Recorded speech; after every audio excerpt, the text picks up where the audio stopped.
Bonjour à tous, mardi 23 juin 2026. Bienvenue dans notre journal au micro Awaziko. Voici les titres de l'actualité.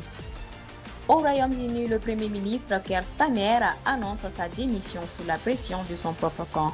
Son départ provoque des réactions en chaîne et ouvre la bataille pour sa succession à la tête du Labour.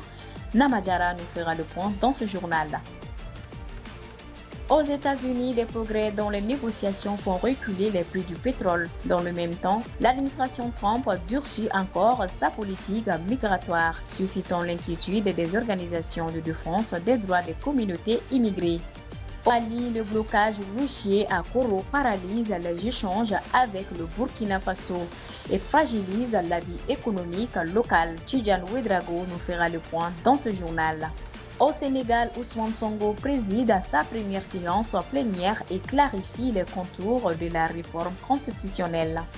Et nous terminerons par les nouvelles de la Coupe du monde de football qui se tiennent au USA, où hier la France a joué contre l'Irak. Les développements tout de suite dans notre journal. Bonjour, nous commençons par le Royaume-Uni. Le Premier ministre britannique Keir Starmer a annoncé sa démission hier, moins de 2 ans après son arrivée à Downing Street. Un coup de tonnerre politique pour certains. Hier lundi, le premier ministre britannique travailliste Keir Starmer a annoncé sa démission, tout en restant à Downing Street le temps que son successeur soit désigné par le Parti travailliste, selon une dépêche de l'AFP. Arrivé au pouvoir après la large victoire du Labour en 2024, il quitte la scène moins de 2 ans plus tard, fragilisé par des mois de forte pression politique. Cette démission intervient après une série de revers et de critiques. Chute de popularité, contestations internes grandissantes, appels répétés à la démission dans son propre camp et percée des forces politiques concurrentes sur sa gauche et sur sa droite. Le tournant a été la montée en puissance de son rival Andy Burnham, désormais député et considéré comme aux portes de Downing Street, ce qui a accentué le sentiment de fin de règne autour de Keir Starmer. Selon l'AFP, Keir Starmer était accusé par une partie de la population et de sa majorité de ne pas avoir suffisamment répondu à la crise du coût de la vie, au malaise social et aux attentes en matière de services publics. Sa promesse de rétablir la stabilité au Royaume-Uni a progressivement été jugée insuffisante face aux difficultés quotidiennes des ménages. Pour les communautés africaines installées au Royaume-Uni, cette démission ouvre une période d'incertitude sur l'avenir des politiques d'immigration, de lutte contre les discriminations et de coopération avec les pays africains. La bataille de succession au sein du Labour sera déterminante pour savoir si le prochain chef du gouvernement durcit ou non les conditions d'accueil, de régularisation et de protection des minorités, dans un climat où les discours anti-immigration restent très présents. Selon l'AFP, cette démission est saluée par une partie de la gauche comme un geste de lucidité, tandis que ses opposants y voient la preuve d'un échec de son leadership. Dans ce climat de tension politique et de montée des discours anti-immigration, les communautés africaines installées au Royaume-Uni suivent de près cette transition, qui pourrait peser sur les futures politiques les concernant. Mohamed Gila pour Radio Kunafoni.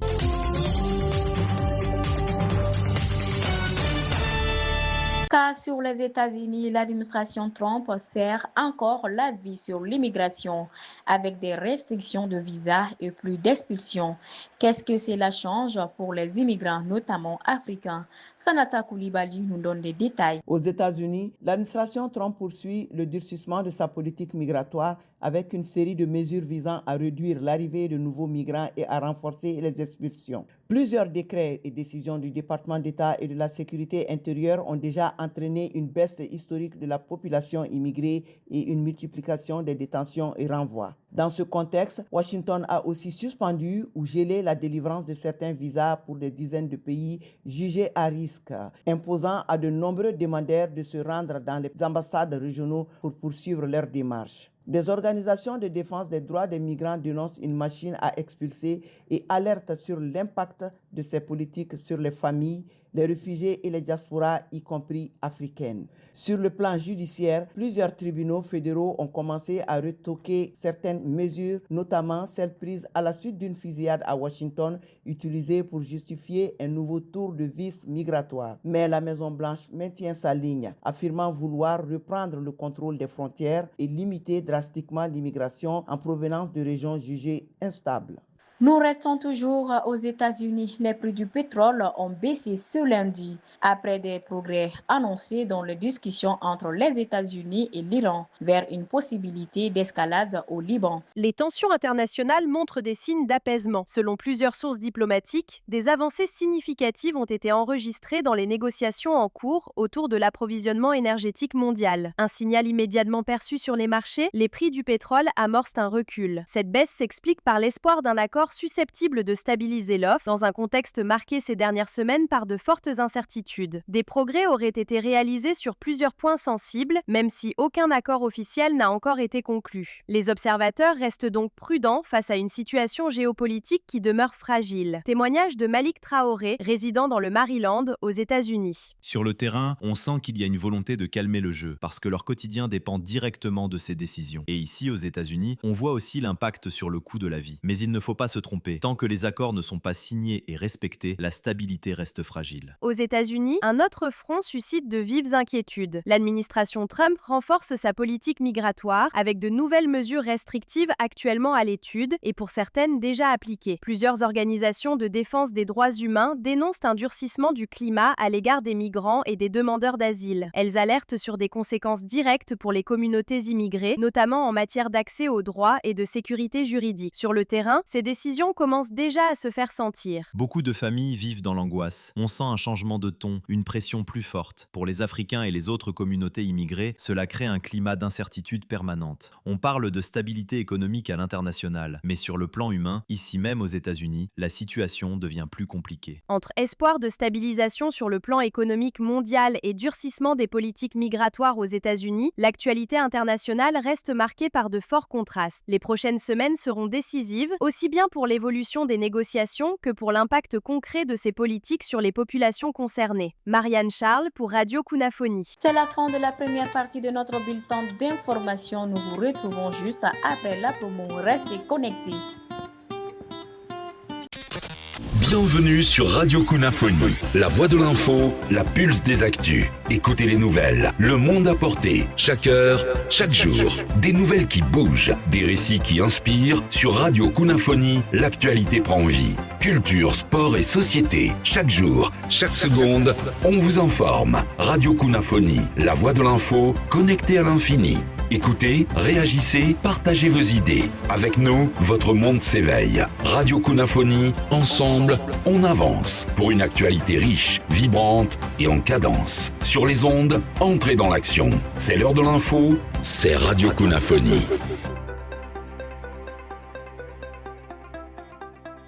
Merci de rester connecté avec Radio Kunafoni. Place maintenant à la deuxième partie de notre journal. Au micro, Awadiko.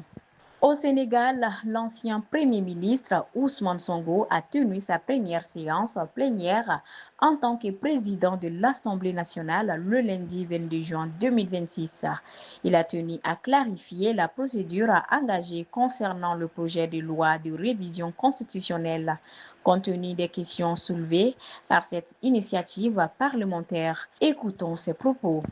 Le président de la République, par courrier en date du 19 juin 2026, a répondu, conformément aux dispositions de l'article 69 du règlement intérieur de l'Assemblée nationale, à l'avis demandé sur la proposition de révision de la Constitution, conformément à la lettre de l'article 103 de la Constitution, qui lui en donne le pouvoir discrétionnaire.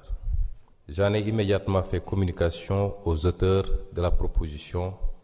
En vertu des dispositions de l'article 103 de la Constitution, le peuple nous a confié un mandat. Ce mandat est clair et sans équivoque. Mandat que l'on doit honorer pour être à la hauteur du contrat de législature qui nous lie à lui, nous le lui devons. Il convient ici de le rappeler, l'entreprise réformatrice n'appartient à personne si ce n'est au peuple sénégalais et à la représentation nationale dépositaire pleinement de la légitimité populaire. L'objectif de la proposition de révision de la Constitution est d'ores et déjà atteint car l'initiative parlementaire avait pour ambition de créer les conditions d'une adoption de cette révision promise au peuple et qui tardait à être approuvée. Dans notre modèle démocratique, seules deux entités peuvent se prévaloir du titre de pouvoir constituant, le peuple et l'Assemblée nationale. Nul autre pouvoir ne peut prétendre accéder à cette haute dignité. En tant que pouvoir constituant, l'Assemblée nationale a toute compétence pour initier, adopter et le cas échéant approuver une révision ou une modification de la Constitution. En tant que pouvoir constituant, l'Assemblée nationale n'est assujettie à aucune limite lorsqu'il s'agit de réviser la Constitution, si ce n'est le respect de la procédure même de la révision et la sanctuarisation des dispositions intangibles prévues à l'article 103, alinéa 7 de la Constitution. Autrement dit, la forme républicaine de l'État, le mode d'élection, la durée et le nombre de mandats consécutifs du président de la République. Le Conseil constitutionnel l'a d'ailleurs rappelé dans sa décision numéro 1C24 du 15 février 2024. En tant que pouvoir constituant, l'Assemblée nationale a même pu accéder à une autre dignité reconnue par le Conseil constitutionnel qui, dans sa décision numéro 3C 2006 du 18 janvier 2006, déclara au considérant numéro 10 de la dite décision que dans le cas de la révision de la Constitution par la seule Assemblée nationale, le vote à la majorité qualifiée des 3/5 réalise à la fois l'adoption et l'approbation de la loi. Cette jurisprudence du Conseil constitutionnel, jamais démentie ni contredite depuis lors et qui n'a fait l'objet d'aucun revirement jurisprudentiel, conforte et confirme la prépondérance du pouvoir constituant dérivé dans la procédure de révision de la Constitution.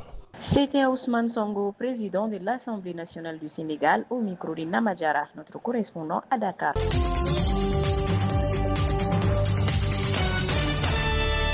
Rendons-nous à Koro, dans le centre du Mali, où le trafic routier est bloqué depuis des années par des groupes armés. Cette interruption affecte le transport entre le Mali et le Burkina Faso. Partir de Koro, la fermeture de ces tronçons n'est pas sans conséquence sur le quotidien de la région. De Koro, la correspondance Tidjane Ouedraogo. Principale voie de ravitaillement des régions de Badiangara et Mopti, la route nationale numéro 15, communément appelée route de Poissons, est depuis des années confrontée à un problème de trafic. Une situation qui affecte les populations du centre du Mali, notamment les femmes. Nous avons appris que la route du Burkina est coupée. Les voitures ne peuvent plus venir. Nous recevons tous nos denrées de là-bas. Selon plusieurs témoins, des hommes armés non identifiés ont interdit le trafic sur ce tronçon, affectant le coût de la vie. À Koro, beaucoup peinent à trouver des produits de première nécessité dans la foire. Les condiments sont chers. Rarement on arrive à les avoir. Même si tu as de l'argent, tu n'en trouves pas à acheter. Quant à ceux qui viennent de Sikasso ou de Bamako, ils nous arrivent déjà décomposés et pourris. Cette route, disent-ils, est le poumon de l'économie dans le centre du Mali. De Koro à Mopti, en passant par Bankas et Badiangara, la vie économique tourne au ralenti. Commerçants et transporteurs subissent de lourdes pertes. Je peux affirmer que l'économie malienne repose sur cette route dans la 5e région et son importance est capitale. Mopti, Bandiangara, Bangas, jusqu'à Lomé, ceux qui l'empruntent connaissent son rôle essentiel sur l'économie du pays. L'AES a été créée et l'idée nous a séduits. Si les trois pays s'unissent, je pense que des solutions pourront être trouvées à certains problèmes. À Koro, les autorités politiques, les commerçants, transporteurs, chacun à son niveau s'active pour la réouverture très prochaine du trafic routier entre le Mali et le Burkina Faso à partir de Koro, qui est vital pour les échanges commerciaux. La commune de Koro est en étroite collaboration avec nos confrères du Burkina pour la réouverture de ce tronçon. Dans tout ça, les dispositions sont en cours aussi et que les forces unifiées de l'AES aussi continuent à mener des actions vraiment pour la réouverture de ces tronçons. En attendant, les populations prennent leur mal en patience. Tous espèrent sur la réouverture très prochaine du trafic routier entre le Mali et le Burkina à partir de Koro. Et nous terminerons par les nouvelles de la Coupe du Monde de football qui se tiennent ici au USA, où hier la France a joué contre l'Irak. Maintenant, place au sport. Coupe du Monde 2026. Bonjour à toutes et à tous, on débute avec la victoire nette de l'équipe de France face à l'Irak 3-0 hier soir pour la deuxième journée de la phase de groupe. Les Français ont pris le contrôle des opérations dès la 14e minute de jeu grâce à une frappe pure du gauche de Kylian Mbappé. Le meilleur buteur tricolore de l'histoire a même inscrit un doublé à la 54e, puis Ousmane Dembélé a parachevé le succès des Bleus à la 66e minute de jeu. Une rencontre marquée par une interruption de plus de 2 heures à cause d'un orage qui était annoncé sur Philadelphie et des pluies diluviennes qui se sont écoulées écoulé, mais pas de quoi perturber les Bleus, qui ont donc validé leur billet pour les 16e de finale de la compétition. Et grâce à ces 2 victoires en 2 matchs, le dernier match de poule, ce sera face à la Norvège vendredi à 21h. Des Norvégiens qui s'appuient sur leur buteur Erling Haaland, le joueur de Manchester City, a lui aussi inscrit un doublé pour permettre à sa nation de battre le Sénégal 3-2 cette nuit. Pedersen est l'autre buteur norvégien face à un doublé d'Ismail Assar pour les Sénégalais. Conséquence, la Norvège rejoint la France en 16e de finale. Le Sénégal et l'Irak sont éliminés sans espoir de terminer parmi les meilleurs 3e de poule. Ils s'affronteront pour du beurre vendredi. Et c'est un duel à distance qui s'enclenche entre Kylian Mbappé et Léo Messi. Le génie argentin a permis aux champions du monde en titre de l'emporter 2-0 face à l'Autriche hier à Arlington. Un succès qui qualifie les Argentins en 16e de finale, mais couronne surtout Léo Messi, meilleur buteur de tous les temps en Coupe du Monde avec ses 17e et 18e buts dans une phase finale de Coupe du Monde. Avec son doublé de la nuit, Mbappé rejoint Klose à 16 buts. Les deux vont se surveiller à distance pour ce record, alors que Léo Messi a inscrit les 5 buts marqués par l'Argentine dans la compétition depuis le début de cette compétition. Et puis dernier match de la nuit, l'Algérie a repris des couleurs en renversant la Jordanie 2-1 grâce à Ben Bouali et Gouiri. Et ce mardi, 4 matchs au programme: Portugal-Ouzbékistan à 19h, Angleterre-Ghana à 22h, Panama-Croatie à 1h et Colombie-Congo à 4h. Et bon anniversaire à Zinedine Zidane, 54 ans aujourd'hui. Très belle journée de foot. Coupe du Monde 2026.